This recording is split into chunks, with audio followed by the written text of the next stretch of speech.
Ցեզի կներկայացնենք ալցյալ շաբթվան ընթացքին։ Մեր աշխատագից Ասbarez օրաթերթի անգլերեն բաժնի խմբագիր Ara Khachatouriani կատարած առանձնահատուկ ուրեմն հարցազրույց, ինչպես կսեն հորիզոնի համար էքսկլյուզիվ հարցազրույցը Լոս Անջելեսի քաղաքապետ Մեյր Անտոնիո Villaraigosa-ի հետ։ Այդտեղ շոշափված են շատ մահարցեր, որոնք կգտնվին մեր ուշադրության կենտրոնին։ Հետևեցեք զրույցին, խնդրեմ։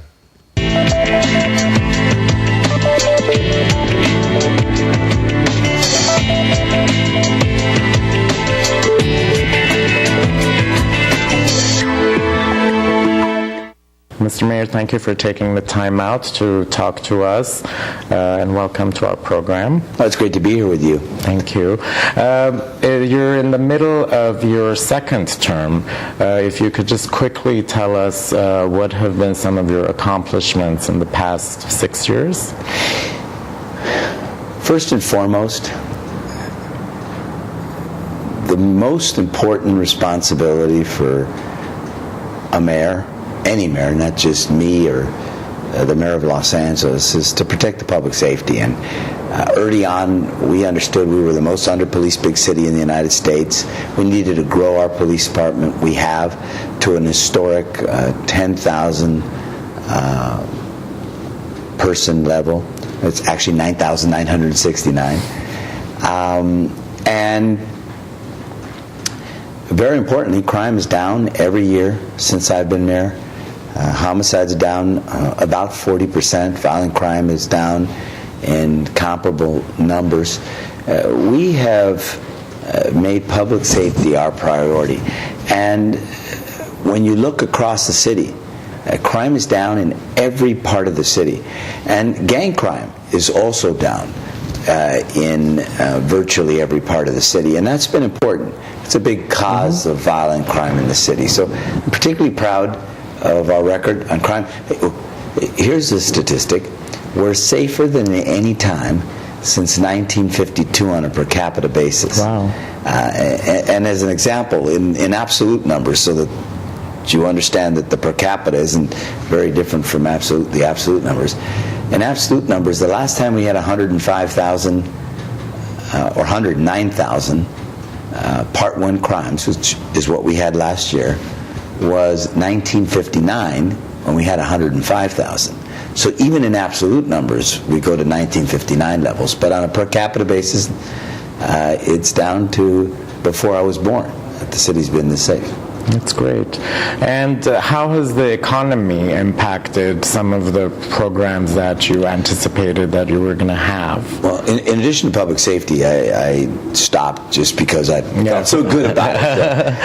But we've made public education reform a important initiative in this administration. We've doubled the number of charters providing parents and families with more choice. I've taken over 21 schools, 20,000 kids, the lowest performing schools in Los Angeles. I've outperformed the school district in the state in that time. We see that graduation rates are going up throughout LA Unified, and with the hiring of the new superintendent, I think the stars are aligned, and we're moving in a direction to really change the paradigm and have measurable results drive the decisions we make in LA Unified. We're setting a higher bar. On the issue of transportation, we passed Measure R in 2008. I promised that we would build a subway and invest in public transit.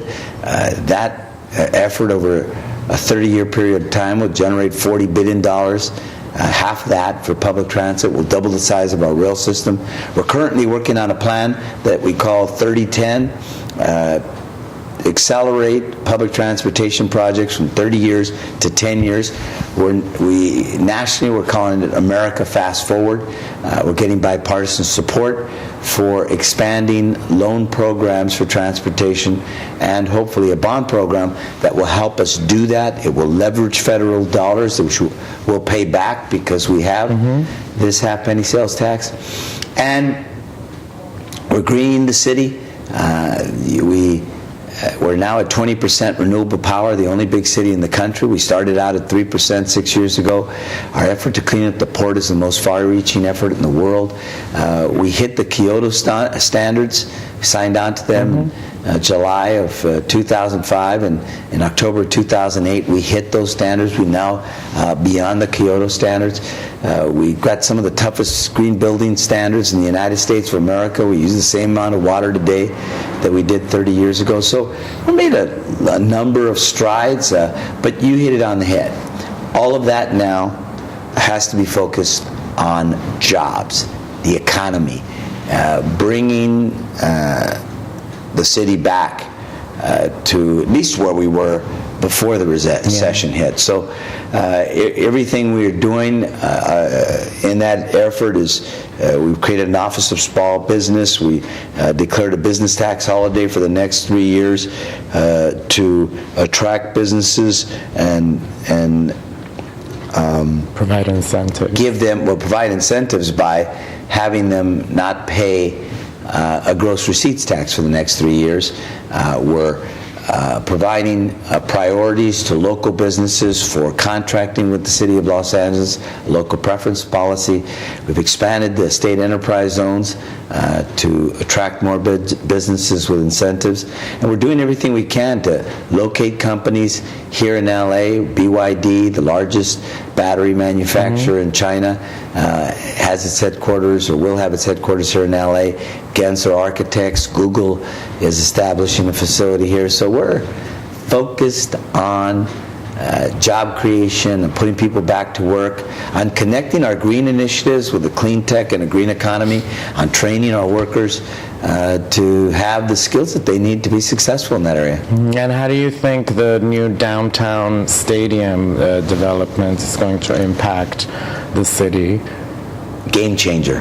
Just a game changer. Look, I've said that we're not building a stadium with public taxpayer money. We're not going to subsidize a football team. But this isn't just about football.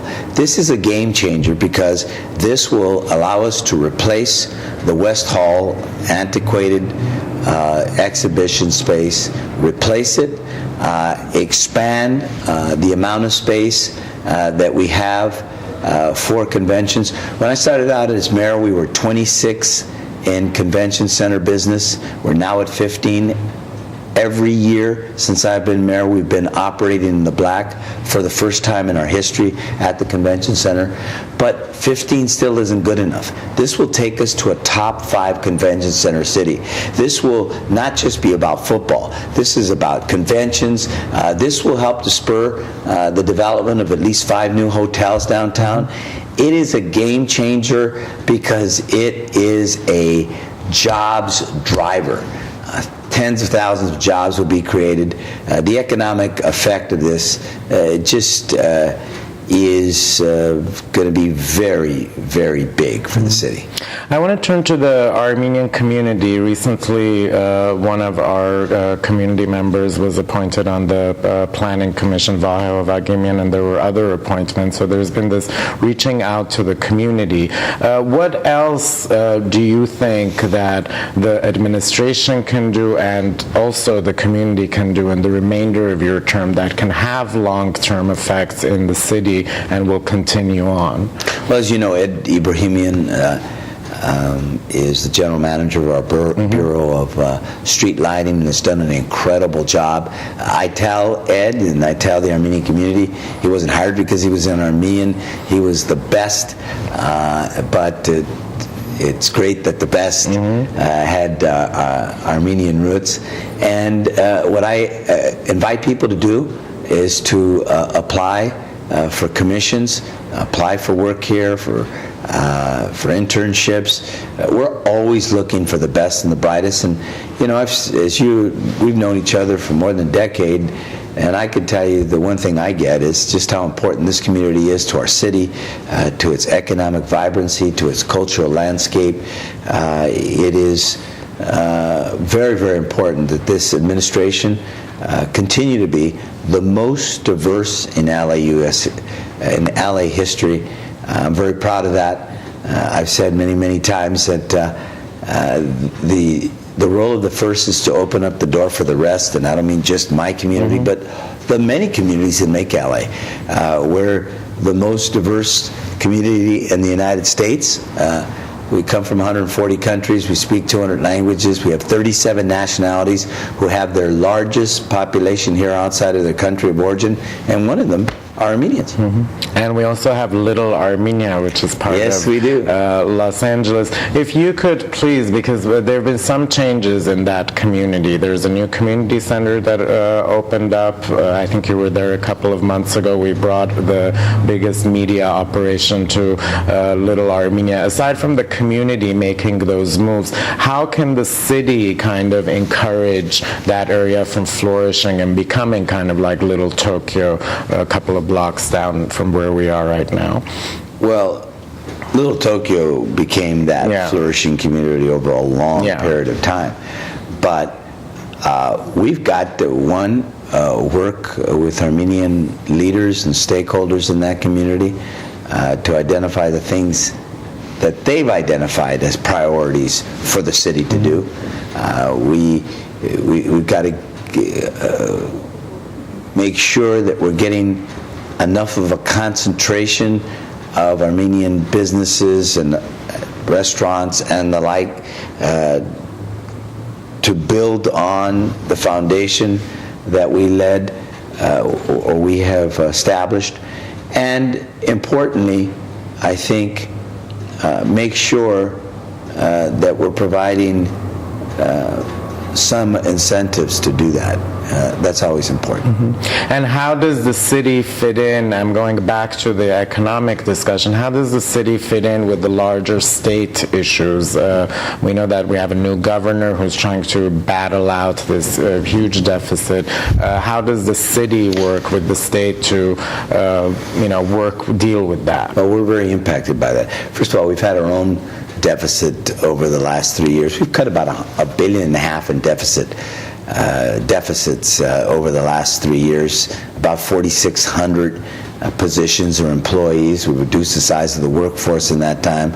We've had to change our benefit structure to be more sustainable going into the future.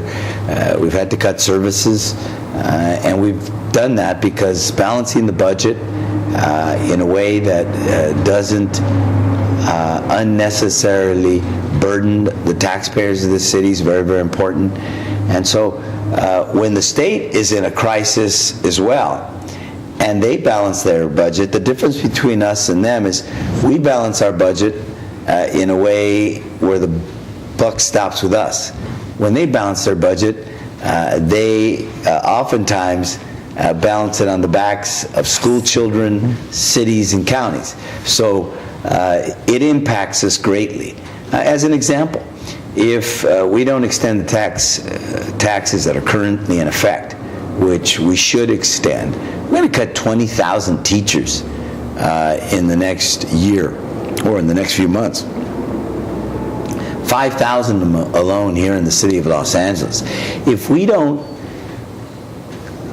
say no to that kind of thinking, the cuts are going to have, the resolution of this budget deficit will be all on cuts and not on new revenues, or not on revenues as well. So with all of these challenges, how do you foresee the next 2 years? I think the next 2 years will be better than the last 3.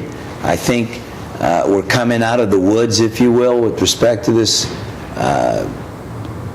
the severity of the economic recession.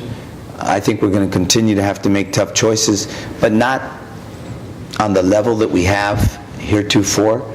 But we're not out of the woods yet. We're still going to have a couple of more years, maybe 3 more years of belt-tightening before it gets better.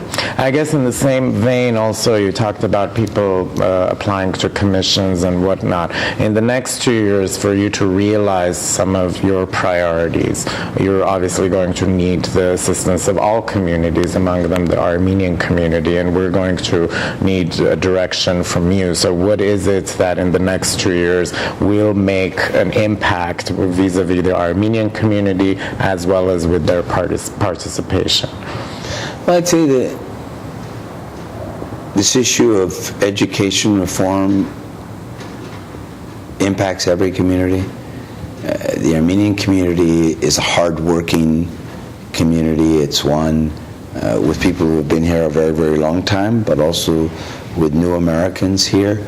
Education is the road to success, and while there are many highly educated Armenians, when our schools aren't working for some of us, they're not working for enough of us, and this issue is very, very important. I think we really want to put the school district on a path of sustained, measurable progress, one based on quantifiable and measurable results, where we're raising the graduation rate, raising the achievement rate, doing what we can to improve the skills that our kids graduate with, assuming they graduate. So that's an area that we're going to need broad support, including support from the Armenian community.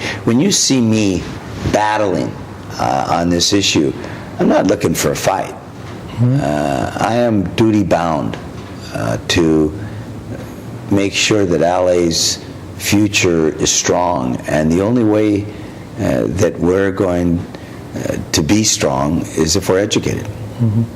I want to pick your brain on something else that has nothing to do with the city. However, next year is a big election year on a national level, and you very well know that Armenians are kind of disappointed at some of the promises that were given by President Obama. How do you think the community should work on that issue, given that he is the front runner on the Democratic end and there is a whole slew of people coming in on the Republican end? I think the Armenian community is not much different from virtually every other community, in that we're not just one issue focused. As you know, I've had a very long, strong, and consistent record in support of the Armenian genocide and taking on those who would deny and seek to retaliate against those of us who seek justice, who have made it very clear that this issue of genocide is the predicate for us establishing a relationship. And yet, as you know, the community doesn't just judge me on that issue. And by the same token, I don't think they should just judge President Obama on that issue. And so my hope is that they'll look at the record, and the record is strong. The record is incontrovertible. He has, in the face of a great deal of partisan opposition, been there again and again on the issues important to a broad cross-section of Americans. Having said that, we must continue our struggle, and I remain steadfast in my support of this issue and in standing with the Armenian community, notwithstanding my support, of course, for the president. What are your plans after your term ends? You know, I'm not focused on it right now, and that's just the absolute, honest-to-God truth. I want to finish this job. I'm proud to be mayor of LA. I love my job. I'm going to work at my job, focused on my job, till the last minute, till 11:59 p.m. and 59 seconds on June 30th, 2013. As you know, on July, 1 second later, there's a new mayor. And you go on a vacation, And well I go, deserved. Well, I ride into the sunset. I don't think we're going to see more of you, I think, after that. Thank you, Mayor Villaraigosa. And I'm sure the Armenian community will be marshaling itself to help support the city, and we'll look to you for that guidance and also reciprocation. Thank you very much. Thank you very much.